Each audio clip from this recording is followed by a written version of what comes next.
Welcome to the commerce point students. आज हमारा fourth question है पार्टनरशिप सीरीज़ का। जैसा आपको पता है 3 क्वेश्चन पहले अपलोड हो चुके हैं मेरे चैनल पे। इम्पॉर्टेंट क्वेश्चन है, इम्पॉर्टेंट टॉपिक के साथ हैं, तो आप ज़रूर देखें इन्हें, ये आपके लिए हेल्पफुल रहेंगे। आज का क्वेश्चन है दीप और राज का, जिनकी रेशो है 3:2 और ये उनकी बैलेंस शीट हमें गिवन है। जैसे मैंने आपको समझाया हुआ है कि क्वेश्चन में पहले बैलेंस शीट में ज़रूर देखें कि पीसीए में जाने वाली कौन सी आइटम हमें बैलेंस शीट में दे रखी है। यहाँ पे कोई भी आइटम ऐसी नहीं है जो पीसीए में यहाँ से जाए, ना जनरल रिजर्व है, ना गुडविल है, ना P&L है। तो आगे चलते हैं, हम पहले एडजस्टमेंट्स को देखते हैं। एडमिट कौन हुआ है? अंशु। कौन से पार्टनर है? दीप और राज पहले से पार्टनर है, अंशु एडमिट हुआ है। इनकी न्यू रेशो दे रखी है 5:3:2। इट मीन दैट जो अंशु है उसका जो शेयर है वो 210 है, राइट। अंशु जो है वो कैपिटल लेकर आ रहा है, 32,000 की कैपिटल लेकर आ रहा है अंशु। आगे अंशु के लिए क्या कहा है? Anshu is unable to bring in any cash. यहाँ पर ध्यान देना, अंशु कोई भी कैश अपने शेयर ऑफ गुडविल के लिए नहीं लेकर आ रहा, राइट। कैश में वो गुडविल का अपना शेयर नहीं लेकर आ रहा। पार्टनर्स ने डिसाइड किया है कैलकुलेट करनी है goodwill on the basis of Anshu share in the profit and the capital contribute by him. जो कैपिटल वो कंट्रीब्यूट कर रहा है और उसके शेयर के बेस पे हम गुडविल कैलकुलेट करेंगे। यहां से हमें ये पता चल रहा है कि ये हिडन गुडविल का क्वेश्चन है, क्योंकि हमें क्वेश्चन में फर्म की गुडविल भी नहीं दी गई और प्रीमियम ऑफ गुडविल भी नहीं दिया गया। अब प्रीमियम ऑफ गुडविल निकालने के लिए पहले फर्म की गुडविल निकालनी पड़ेगी आपको। तो इस पॉइंट से हमें ये पता लगा कि ये हिडन गुडविल का क्वेश्चन है। आगे एज यूजुअल सिंपल हमें एडजस्टमेंट्स दे रखी हैं। Plant and machinery would be increase by 12,000। मैंने आपको लास्ट वीडियो में भी बताया था, बाय वर्ड जहां पर होता है तो same amount as it is आपका रिवैल्यूएशन में आता है। स्टॉक भी इंक्रीज हो गया है 240,000। देखो दोनों में डिफरेंस है, बाय वाला सेम अमाउंट रिवैल्यूएशन में आएगा और जहां पे 2 लिखा होगा वहां पे डिफरेंस आएगा। आगे देखो प्रोविजन है, कितने पे मेंटेन की गई है? 4,000 पे प्रोविजन मेंटेन हुई है, जबकि हमने ऊपर 800 पे प्रोविजन लगा रखी है। हमें 400 पे मेंटेन करनी है, मीन टू से कि 3200 से और प्रोविजन हमारी इंक्रीज हो गई।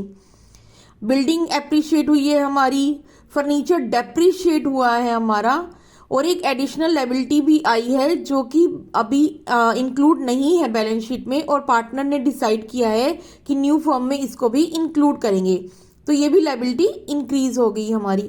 चलो देखते हैं इसका रिवैल्यूएशन अकाउंट। यहाँ पर अच्छे से आप क्वेश्चन को देख लीजिए, क्वेश्चन में क्या क्या है। इसके बाद हम इसका रिवैल्यूएशन अकाउंट बनाते हैं पहले। तो इसके रिवैल्यूएशन अकाउंट में देखिए क्या था, प्रोविजन हमारी इंक्रीज हो रही थी ना, 4,000 तक आनी थी प्रोविजन हमारी, 800 पहले से लगी हुई है, तो 3200 से रिवैल्यूएशन में आ गई, लायबिलिटी इंक्रीज हो गई। फर्नीचर इंक्रीज हो, सॉरी फर्नीचर हमारा डेप्रिशिएट हो रहा था 10% से, राइट। तो वही सेम वैल्यू हम यहाँ पे लिखेंगे, जो 10% आपने निकाला है वही सेम वैल्यू फर्नीचर की यहाँ पे आएगी। एक ये लायबिलिटी आउटस्टैंडिंग सैलरी की लायबिलिटी आई थी हमारे पास, इससे पता लगता है लायबिलिटी इंक्रीज हो गई हमारी, राइट।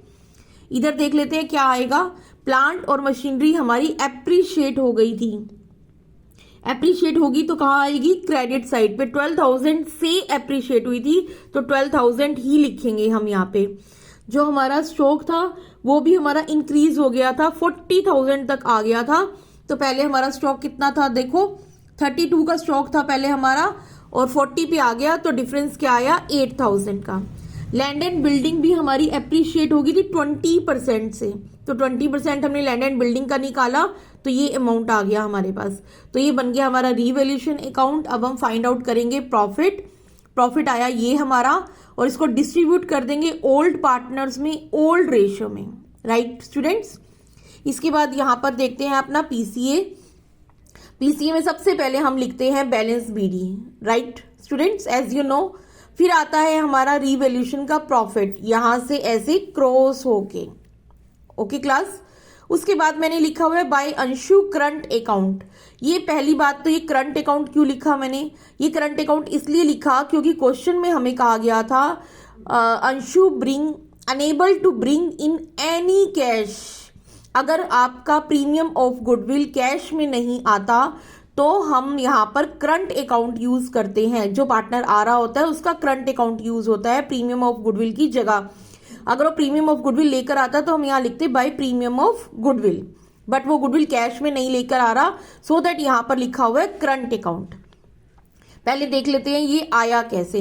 देखो लिखा हुआ था according to Anshu share of Anshu share in, यहाँ पे देखो क्वेश्चन में आपको यहाँ पे ये जो लाइन लिखी हुई थी, Anshu unable to bring in cash for his share of goodwill, partner decide to calculate goodwill on the basis of Anshu share in profit and the capital contribute by him. तो हमने कैसे कैलकुलेट करना है, देखो अंशु की कैपिटल से उसी का शेयर रेसिप्रोकल कर देना है, अंशु की कैपिटल से उसी का शेयर रेसिप्रोकल कर देना है, तो ये टोटल कैपिटल आ गई। Okay, according to Anshu capital, ये कैपिटल फर्म की होनी चाहिए, बट कैपिटल और राज और दीप की क्या आई है, देखो ये कैपिटल कहाँ से आ रही है, ये जो आपने बनाया है पीसीए हमारा यहाँ तक, ये अंशु की गुडविल का शेयर लिखने से पहले आपने सब कुछ लिख लिया पीसीए के अंदर, पार्टनर कैपिटल के अंदर आपने सब कुछ लिख लिया, सिर्फ अंशु की प्रीमियम ऑफ गुडविल नहीं लिखा, उसको छोड़ के जो भी आपने लिखा था उसका बैलेंस सीडी निकालना है। आपने बैलेंस सीडी निकाल लेना है पार्टनर कैपिटल अकाउंट का, अंशु की ये करंट वाली को छोड़ के। ओके, तो हमने वो निकाल कर देखा तो ये टोटल आ रहा था हमारा, दीप का ये आ रहा था और राज का ये आ रहा था, और इसके साथ साथ हमने अंशु की कैपिटल को भी प्लस करना है, तो ये टोटल कैपिटल बनती है। राइट स्टूडेंट्स, ये आपकी टोटल फर्म की कैपिटल है और ये इन तीनों की कैपिटल है। अब आपने क्या करना है, टोटल कैपिटल में से इन तीनों की जो बैलेंस सीडी की कैपिटल आई है उसे माइनस कर देना है, तो ये जो अमाउंट आया हमारा ये है हिडन गुडविल। ओके, समझ में आ गया। इस हिडन गुडविल में हम अंशु का गुडविल का शेयर निकाल देंगे, हिडन गुडविल मल्टीप्लाई अंशु का शेयर, प्रॉफिट का शेयर, और ये आ गया उसका प्रीमियम ऑफ गुडविल जो वो कैश में नहीं लेकर आ रहा।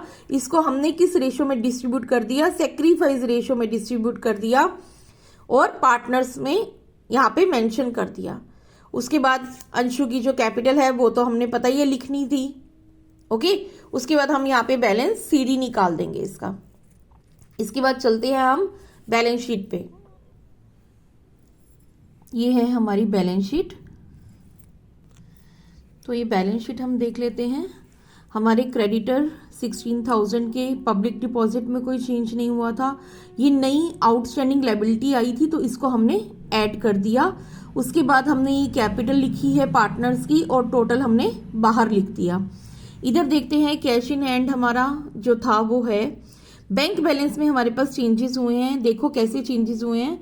ये बैंक बैलेंस था हमारे पास, नई पार्टनर की जो कैपिटल आई वो माइनस किया हमने बैंक ओवरड्राफ्ट। लायबिलिटी में पहले बैंक ओवरड्राफ्ट था, बैंक ओवरड्राफ्ट को पे कर दिया जाता है अगर बैंक अकाउंट में बैलेंस होता है, ये याद रखिएगा आप। बैंक ओवरड्राफ्ट हम यहाँ नहीं मेंशन करेंगे क्योंकि हमने उसको यहाँ पे कर दिया, ये हमारा बैंक का बैलेंस आ गया। उसके बाद हमारा स्टॉक 40,000 पे आ गया था। प्रीपेड इंश्योरेंस है हमारे पास। डेटर्स की प्रोविजन हमें 4,000 तक बनानी थी, अब 4,000 यहाँ पे लेस होगा डेटर का। Plant and machinery, land and building, furniture, और ये आ गया अंशु का करंट अकाउंट। राइट क्लास, क्योंकि Anshu premium of goodwill cash में नहीं लेकर आया था तो मैंने आपको बताया था उसे करंट अकाउंट से दिखाते हैं। अगर आप वहां पे करंट अकाउंट से दिखाओगे तो उसको यहाँ पर भी मेंशन करना है। समझ में आ गई बेटा आपको? उम्मीद करती हूँ कि आपको ये क्वेश्चन अच्छे से समझ में आ गया होगा। आपकी कोई भी क्वारी हो, कोई भी प्रॉब्लम हो, आप मुझे कमेंट कर सकते हैं। आप वैसे भी कमेंट कर सकते हैं कि आपके लिए हेल्पफुल रही या नहीं रही, या क्या प्रॉब्लम आई आपको क्वेश्चन समझ में आया या नहीं आया। जो भी बच्चे 12th के इस वीडियो को देख रहे हैं प्लीज़ मुझे कमेंट करिए। थैंक यू सो मच बच्चे।